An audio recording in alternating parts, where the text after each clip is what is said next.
గడిచిన శాసనమండలి సమావేశాల్లో వైసీపీ సభ్యుల ప్రవర్తన అమానుషంగా అమానవీయంగా ఉందంటే ఏమాత్రం సందేహం.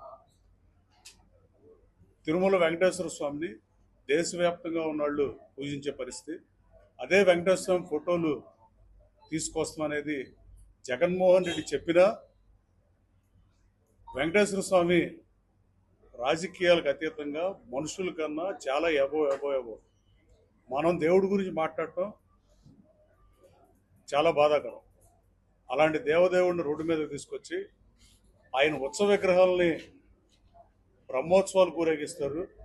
ఎవరన్నా డబ్బులు లేని వాళ్ళు వెంకటేశ్వరం మొక్కుంటే జోగి అడగటానికి రోడ్ల మీద వెంకటేశ్వరం ఫోటో పట్టుకుని రోడ్లమ్మట చెప్పులు లేకుండా మండు టెండలో సైతం జోగి అడిగి ఎడుగుల్లో మొక్కుని డబ్బులు లేని వాళ్ళు ఆ డబ్బులతో తిరుమల మొక్కులు చెల్లించుకునే పరిస్థితి చూశాను తప్ప ఒక దేవుడి ఫోటోని వెంకటేశ్వర ఫోటోని మండలంలోకి తీసుకొస్తాం వాళ్ళు వికృత చేష్టలకు పరాకాష్ట. మిమ్మల్ని జగన్మోహన్ రెడ్డి చెప్పినా మీరు చేసినా ఆ దేవుడు మిమ్మల్ని క్షమించడని చెప్తూ రాజకీయాల్లో దేవుళ్ళ గురించి మాట్లాడటం చాలా బాధాకరం. ఇది ఒక హిందూ మతానికి సంబంధించిన అంశం కాదు. ఇది సెక్యులర్ దేశం. 100 కోట్ల పైగా హిందువులు ఉన్నా, మహమ్మదీయులు క్రైస్తవులు ఉన్నా ఆ రెండు మతాలు కూడా దీన్ని డెఫినెట్గా ఖండిస్తారు. ఎట్టి పరిస్థితుల్లో దీన్ని ఈ దేశంలోని ఎవరో స్వాగతించే పరిస్థితి లేదు, ఒక్క జగన్మోహన్ రెడ్డి తప్ప. మీరు కూడా దేవుణ్ణి పూజించి తిరుమల తిరుపతి ఎమ్మెల్సీలో చాలామంది నేను తిరుపతి వెళ్ళినప్పుడు చూశాను, ప్రతి నెల తిరుపతి వెళ్తాను. వాళ్ళు కూడా బుద్ధి లేకుండా అన్నదినే రకంగా వ్యవహరించకుండా అలా చెప్పులేసుకుని మండలంలో ప్రవర్తించడం బాధాకరం. అంతకుముందు టీటీడీని అపవిత్రం చేశారు, వాటిని సరి చేయాల్సిన అవసరం ఉంది. లడ్డూ విషయంలో కూడా మనం ఎంత తక్కువ మాడితే అంత మంచిది. దేవుడి గురించి మాడటం మనకు ధర్మం కాదు. మనం ఆఫ్టర్ ఆల్ మనుషులం. అది గుర్తెరిగితే అది ఏ పార్టీ వాళ్ళకైనా మంచిది.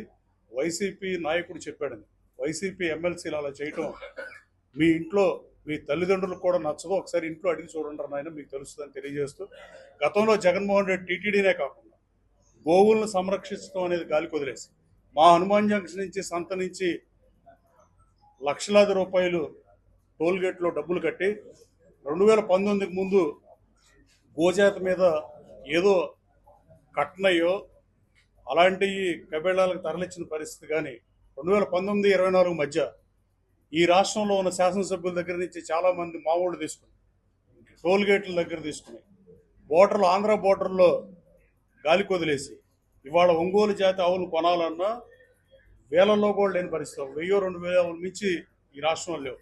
దేశవాళీ ఆవులు, ఒంగోలు ఆవులు మళ్ళీ మనుగడ సాధించాలంటే టీటీడీ కూడా 3 కోట్ల ఆదాయం ఉన్న దేవదేవుడికి నెయ్యి ఎవడో సప్లై చేయటం అనే కాన్సెప్ట్ని పక్క పెట్టి వాళ్లే స్వామి కార్యం స్వకార్యం రెండు అయిపోతాయి. ఆ దేవుడికి చాలామంది గోదానం చేస్తారు, వాటికి గోశాల ఉంది. ఈ దేశవాళీ ఆవుల్ని సంరక్షించాల్సిన అవసరం గవర్నమెంట్ ఆఫ్ ఆంధ్రప్రదేశ్ ఉంది, గవర్నమెంట్ ఆఫ్ ఇండియా మీద కూడా ఉంది. ఎక్కడైతే పుట్టినాయో, ఎక్కడ పుట్టి వాటి జాతి మనుగడ ప్రశ్నార్థకం అయ్యే రోజుని వాళ్ళ సమాజంలో వచ్చేసింది. ఇప్పుడైనా తక్షణం టీటీడీనే గోవులను కొని గోదానం తీసుకున్నా, గోవులను కొన్నా, సాహివాల్ కానీ, గిర్ కానీ, దేశవాళీ ఆవులు కానీ, నాటావులు కానీ, ఒంగోలు ఆవులు కానీ తీసుకొని వాటిని మేపి ఆ దేవదేవుడికి నైవేద్యం మహా అపరాధం చేశాడు జగన్మోహన్ రెడ్డి. భక్తుల మనోభావాలను మాడుతున్నారు తప్ప అసలు సాక్షాత్తు శ్రీ వెంకటేశ్వర స్వామికే కల్తీ కలిపిన దాన్ని నైవేద్యంగా పెట్టిన పరిస్థితి. ఈ పరిస్థితి మారిపోవాలంటే తక్షణం టీటీడీ కూడా గోవులను మేపితే బాగుంటుందని రేపు అసెంబ్లీలో కూడా మాట్లాడి గౌరవ ముఖ్యమంత్రి గారి దృష్టికి తీసుకెళ్ళి అలా చేస్తే దేవదేవుడికి నెయ్యి ఉంటుంది, ఆయన లడ్డూలు తయారు చేయడానికి బయట ఆధారపడాల్సిన అవసరం ఉండదు. 2 అంతరించిపోతున్న గోజాతి కూడా మళ్ళీ పూర్వవైపు అంతరించుకుంటుంది. లక్షల్లో ఉన్న యానిమల్స్ ఇవాళ ఒంగోలు జాతి దేశవాళీ నాటవులు అయితే 1000-2000 లోపు పడిపోయిన పరిస్థితి. ఇంకెక్కువ రోజులు వెయిట్ చేస్తే ప్రభుత్వం ఏ రకమైన స్పందన ఇవ్వకుండా ప్రభుత్వం దీనికి విట్నెస్గా ఉంటే రాబోయే 4-5 సంవత్సరాల్లో ఇక ఒంగోలు జాతి ఆవంటే ఫోటోలు చూపించాల్సిన పరిస్థితులు వస్తాయి. నేను మొన్న అంతకుముందు ఒంగోలు ఎట్ల పందాలు ₹1 ప్రైజ్ ఇచ్చి పెట్టాను, 3 సార్లు పెట్టాను. అలాగే ఒంగోలు జాతి అంతరించిపోతుందని 3 సార్లు ఒంగోలు జాతి ఆవులు అందాల పోటీలు పెట్టాను. 2019లో గన్నవరంలో పెట్టినప్పుడు బాగానే వచ్చినాయి, 2021లో విజయవాడలో పెట్టిన బాగానే వచ్చాయి. కానీ మొన్న గన్నవరంలో సంక్రాంతికి పెడితే 70 ఆవులు కూడా రాని పరిస్థితి. ఇప్పుడు చాలామంది తిరుపతిలో పెడుతున్నారు, రేపు కేంద్ర మంత్రి పెమ్మసాని కూడా పెడుతున్నారు.